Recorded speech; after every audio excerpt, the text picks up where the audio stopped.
بسم الله، اللهم صل وسلم وبارك على سيدنا محمد وعلى آله وصحبه أجمعين.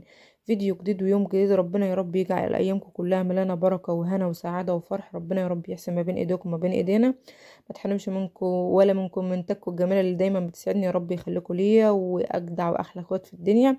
فطار النهاردة مختلف جدا يعني، وعايزة أقول لكم ان الفطار ده يا اخواتي والله مكلف اكتر من اللحمه ومن الفراخ واكتر من اي حاجه.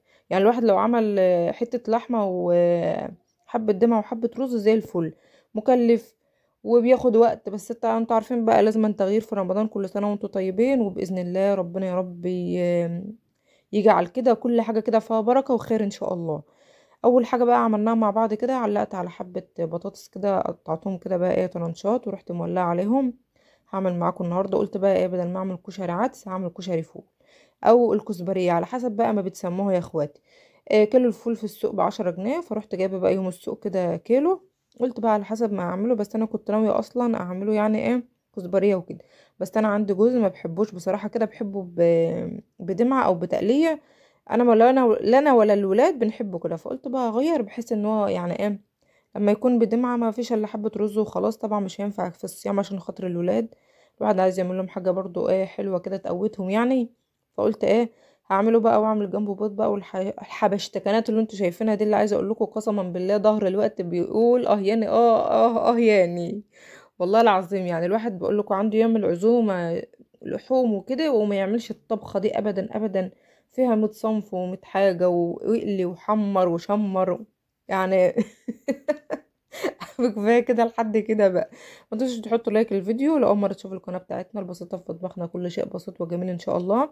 وعايزه اقول لكم ده تالت رمضان معاكم على اليوتيوب. لو اول مره تشوفوا القناه بتاعتنا، احنا مش قناه جديده ولا حاجه يا حبايب قلبي، احنا قناه قديمه جدا ومعتقه. انا عايزه اقول لكم على قد ما تقولوا قولوا يعني.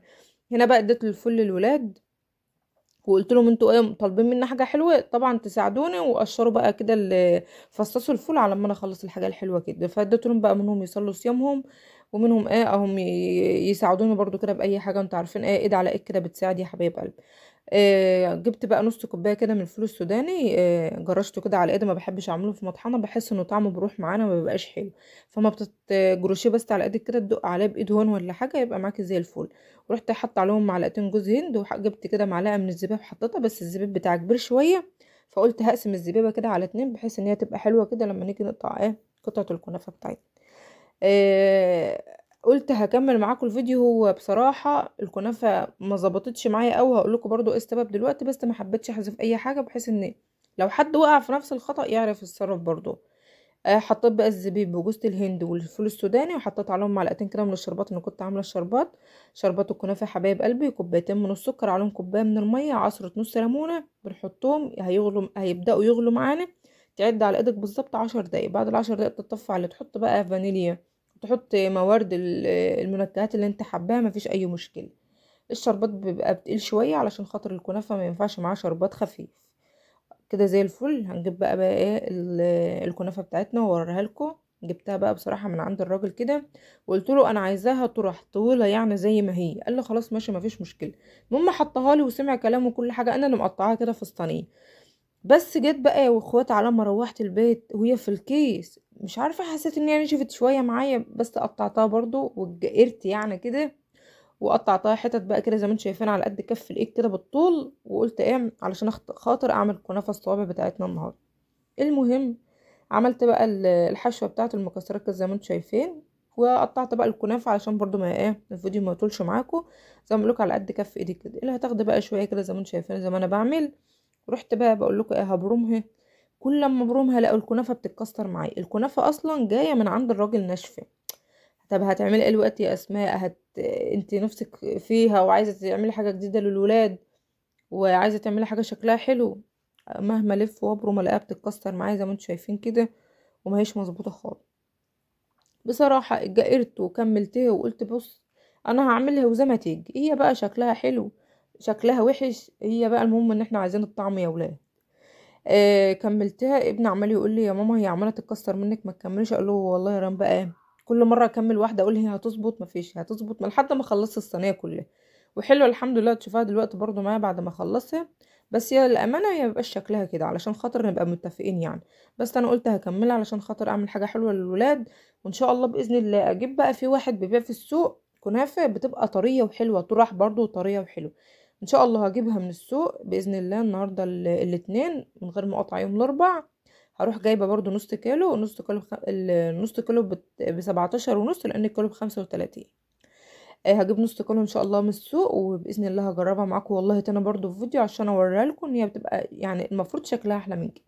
المهم بتحط الخلطه بقى زي ما انت شايفه كده، او الحشو بتاعتنا، وتقفلي بقى من الجنوب حلو، وبعد كده تبرميها يعني الكنافه تكون خفيفه معاكي وانت بتفردها كده، علشان ما تبقاش سمكها تخين وما تبقاش حلوه معاكي وتشرب السمنه بتاعتنا وتبقى حلوه.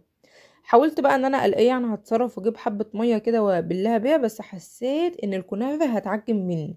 قلت لا بلاها الخطه ده خالص، ومش هنحط ميه، علشان برضو انا هحاول اسوي كده على قد ما اقدر والكنافه ما تتكسرش. بس يعني ايه، انا انقذت ما يمكن انقاذه، فيعني الحمد لله ان هي اتعملت وحلوه وكان طعمها حلو والله. وهوريها لكم برضو دلوقتي. المهم وانت بقى بتلف الكنافه معاكي كده، انت مقطعاها في الصينيه، تغطاها كويس عشان خاطر ما تنشفش منك. والحمد لله انا كده كده اصلا جايباها ناشفه فعادي يعني. المهم انت ما تيجي تعملي هاتها طريه وقطعيها وحطها في الصينيه كده، علشان تيجي تشتغلي تبقى معاك على طول، ما تقعديش بقى ايه تبقى قدام منك، لا تجهزيها في الصينيه وتغطيها، وبعد كده ايه تاخدي بقى حته بحته كده وتبرميها كده وتلفيها. ده بقى اللي فاض مني، شفت على ما خلصت كان حبه اكسره قد ايه، وكان في الصينيه فاض قد ايه. وانا اصلا كنت بعملها كان في شويه في الكيس، كنت نعمتهم كده وحطيتهم في الكيس، قلت لو طلع حاجه برضو هحطهم عليهم الحبه اللي في الكيس دول. ونعمتهم كده وهعنهم بقى اشيلهم بقى في الفريزر لما نيجي نعمل اي وصفه كنافه تانية مع بعض ان شاء الله هنعملها يعني. نفسي في الكنافة بالكريمة، وعليها طبقة مهلبية كده بالكركديه. ان شاء الله هجربها معاكم بإذن الله قبل ما رمضان يخلص، وهتبقى حلوة زي الفل. هنا بقى دول الحبة هم لميتهم وحطيتهم بقى في الكيس، وهروح عينهم في الفريزر لحين ما يصير. سيحت نص كوباية من السمنة، وبعد كده هسقي بقى الكنافة بتاعتنا بقى بعد ما عملناها كده زي ما انتم شايفين صوابع. هي صوابع مربربة شوية، تخينة شوية بس مش مشكلة. يعني انا قلت لكم احنا انقذنا ما يمكن انقاذه، والحمد لله ان هي نفعت معانا وادتنا النتيجة دي. طبعا انا كنت الفول اديته بقى للولاد على ما اخلص الحلو، علشان خاطر بعد كده بقى نكمل الغدا بتاعنا. عايزه اقول لكم انا واقفه في المطبخ من بعد الظهر، هتقول لي بتعملي عجل؟ اقول لكم هي الطبخه دي كده، يعني الواحد عنده يعمل عجل، وهرجع اقول مرة ومليون يعمل عجل بحاله وما يعملش النواشف دي ابدا. انا بقى بلف الصينية كده زي ما انتم شايفين علشان الكنافة تشرب كده السمنة. وبعد كده بقى احطها حبايب قلبي في الفرن تاخد لون من تحت، وبعد كده هولع عليها الشواية وعين عليها، لان الكنافة من الحاجات اللي بتتلسع بسرعة جدا جدا جدا لما تكون تحت الشواية يعني. فخدوا بالكم كده على عشان تطلع بسلام وامان يعني. بعد كده بقى جبت واحدة بتنجان كده زي ما انتم شايفين وقشرتها يعني نص نص كده ونص كده، علشان خاطر تدينا شكل حلو كده. وبعد كده بقى يا حبايب قلبي هعملها بقى حلقات كده زي ما انتم شايفين، وعشان خاطر انا عاملاها قبلها بساعتين يعني، علشان خاطر ارش عليها حبة كده من الملح تنزل بقى اي بقى طعم مش مستحب فيها يعني، وما تشربش معانا زيت، وتنزل كل السوائل والميه اللي في البتنجان. معلقه الملح دي جميله جدا وما بتخلوش يشرب معاك اي زيت. تعرفين بقى على قد ما نقدر يعني عايزين نخلي الاكل بتاعنا لذيذ وحلو كده في رمضان. فقطعتها كده زي ما انتم شايفين، وهاخد بقى في الطبق علشان خاطر انزل سوائل. احط كده المصفى فيه، وهرش بقى معلقه الملح بتوعنا. وهنكمل مع بعض. هنا كانت البطاطس اتسلقت وكنت قشرتها، علشان انا بحب اقشر البطاطس السخنه بحيث ان هي تتقشر معايا بكل سهوله، وتبقى حلوه كده في التقشير معايا. لو وصلت بقى لحد هنا في الفيديو امانه امانه لو ما حطيتش اللايك حط اللايك، عشان ان شاء الله كده القناه بتاعتنا كده تتفاعل وتبقى زي الفل كده زيكم. وبقى اتمنى من كل قلبي ان انا اكمل معاكم في كل حب وكل ود ما بيننا كده في الخير يا رب. هنا بقى الكنافه كانت طلعت من الفرن، وبعد كده يا حبايب قلبي هسقيها كده من الشربات. وزي ما قلت لكم الشربات كوبايتين من السكر، كوبايه من الميه، عليهم عصره نص ليمونه. هيبداوا يغلوا معانا، تعد 10 دقايق على ايدك، وبعد كده تطفي النار وتحط بقى المنكهات بتاعتك، ولان الشربات بتاع الكنافه بيبقى تقيل شويه. هسقي بقى كده زي ما انتم شايفين كلها كده، وحسيت ان هي محتاجه شويه، بس انا قلت كفايه هغطيها هتبقى حلوه معايا وزي الفل يعني. وما شاء الله اللهم بارك حلوه يعني. بقرب لكم الكاميرا من بعيد تحس ان هي بدل ساعه ما بتقرب تلاقي لونها ما شاء الله حلو. هنغطيها بقى علشان تطرى معانا شويه. وبعد كده بقى ايه نكمل الغدا بتاعنا. حطيتها على الحله على النار علشان خاطر بقى اعمل الرز، وحتى حبه كده حبه محترمين كده من الزيت. وبعد كده بقى هنجيب بصلايه متوسطه كده علشان خاطر ايه تدي طعم حلو معانا للرز بتاعنا كده. وبرده كنت مقشره فستان توم هعملهم في الهون كده علشان خاطر ايه نحط نص معلقه برده معايا كده علشان خاطر ايه فول بقى، فول في السحور وفول في الغدا. ويلا من يعني اي خدمه بقى، اي خدمه اي خدمه. جربوا ان شاء الله بطريقه الفول ده هتعجبكم جدا. وفطار النهارده حلو ولذيذ. بس احلى ما فيه برضو اللي هو الكزبريه او الكشري الفول. بعد كده بقى ادينا تقليبه للبصله معانا، عايزينها تصفر بس كده. وبعد كده يا حبايب قلبي هنحط نص معلقه كده من الثوم عشان تدي ريحه طعم حلو معانا كده. اللهم صل وسلم وبارك على سيدنا محمد. وكنت فصصت الفول غسلته غسله محترمه. وبعد كده بقى هجيبه علشان خاطر ايه احط. شايفين ما شاء الله اللهم بارك. انا بقى بقول لكم الفوله بتبقى كبيره شويه، فوله ملانه كده علشان خاطر تتحمل معانا في الكشري. انما لو فوله صغيره ما بتتحملش وبتتهرى وما بتبقاش الفوله بفولتها كده معانا في الايه في الرز بعد ما يستوي. هديله تقليبه كده بقى في البصل والنص معلقه من الثوم، وهدي اغطي عليه علشان خاطر بقى ياخد تشويحه معانا كده. هنا كنت نسيت احط نص كده قرن الفلفل السبايسي، بحبه حراق سيكه كده يدي طعم حلو معانا ويبقى حلو على الفطار كده يفتح النفس. هنا بعد ما سبته بقى يا حبايب قلبي كده يستوي على مهله كده من غير اي اضافات ومن غير اي ميه ومن غير اي حاجه، ربع ساعه وتهدى عليه النار. غسلت بقى الرز بتاعي ايا كان بقى الكميه اللي هتعملها وحطيتها بقى على الفول بتاعنا. وجبت يا حبايب قلبي نص حزمه كده او نص ربطه من الكزبره، كزبره بس مش ثبت على كزبره، كزبره بس تدي معانا ريحه حلوه كده. وبعد كده حطيتها وحطيت بقى الملح بتاعي، ظبطت بقى الملح بتاعك. وهنحط بقى ايه رشه كده من الكمون. زي الفل لحد كده زي الفل تمام. عملنا بقى الحلو بتاعنا وركناه على جنب، وسلقنا البطاطس وعملنا البتنجان زي الفل. هنرتب نفسنا هنلاقي كل حاجه معانا زي الفل. وبصوا الواحد مش هيتعب، بس بقول لكم هي الوقفه في المطبخ بالزياده هي اللي بتتعب بجد يعني. فربنا يا رب يجعل كل الامهات اللي بيعملوا كده في ميزان حسناتهم اللهم امين، ويعينهم اللهم امين يا رب. انا بقى يا حبايب قلبي رحت جبت 3 بيضات، وعايزه اقول لكم البيضه ب6 جنيه. انا كنت مصدومه صدمه محدش صدمها في عمره يعني.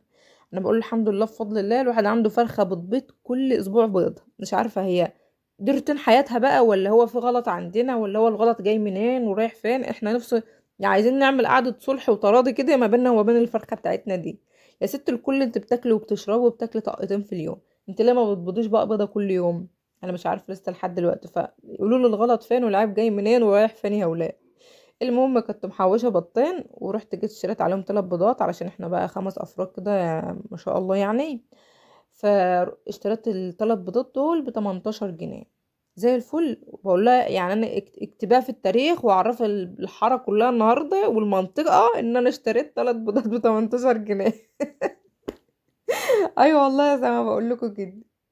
المهم حطيت بقى طاسة على النار عشان احمر فيها البطاطس. وبرضو بعد ما البطاطس تخلص احط البتنجان. وقلت بقى ايه اما احط معلقه سمنه بلدي كده من اللي احنا كنا عاملينها مع بعض عشان ندحرج فيها ايه البطين بتوعنا دول. ما احنا شارينهم ب18 جنيه فنظبطهم تظبيطه محترمه كده علشان خاطر ايه حاجه تفتح النفس كده على الفطار.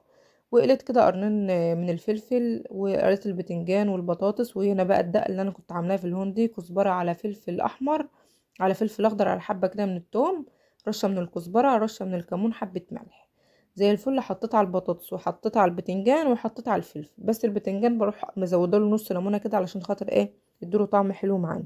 وبعد ما دحرجت كده البيض معانا في السمنه هديله رشه كده من الكزبره. والحمد لله بفضل والنعمه عملت سلطه. وده العصاير بتاعتنا خروب، وعملت التمر على لبن. بس بصراحه ايه كان لسه 10 دقايق كده فملحقتش يعني ان انا افضيهم معاكم. وده الكشري بتاعنا وده فيديو النهارده. يا رب دايما كده عند حسن ظنكم. ما تنسوش تقولوا في الفيديو دي الكنافه بعد ما الشربات اتشرب كده معانا. اشوفكم على خير بقى واسيبكم على خير. اقول لكم في رعايه الله وامنه مع الف سلامه.